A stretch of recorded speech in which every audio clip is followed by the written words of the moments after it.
Hyderabad IT కారిడార్లోని హైటెక్ city railway station ఇప్పుడు సరికొత్త హంగులతో ముస్తాబైంది.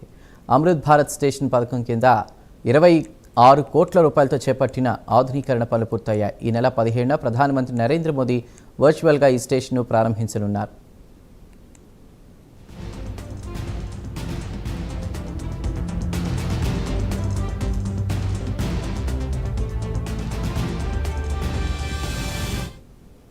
దక్షిణ మధ్య రైల్వే పరిధిలోని ఈ హైటెక్ సిటీ స్టేషన్ను అత్యాధునిక సౌకర్యాలతో అభివృద్ధి చేశారు. కొత్త స్టేషన్ భవనం ప్రవేశ ద్వారం 12 మీటర్ల వెడల్పుతో ఫుట్ఓవర్ బ్రిడ్జి అందుబాటులోకి వచ్చింది. అదనపు లిఫ్ట్లు, ఎస్కలేటర్లు, విశాలమైన వెయిటింగ్ హాల్ ఏర్పాటు చేశారు.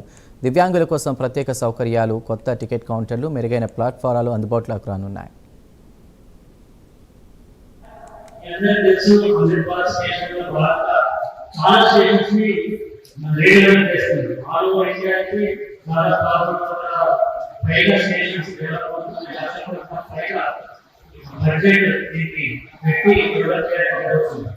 తెలంగాణకు సంబంధించి 40 రైల్వే స్టేషన్స్ ఐడెంటిఫై చేసి 2,000 కోట్ల పైగా బడ్జెట్ డెవలప్ చేస్తాము అన్ని స్టేషన్స్.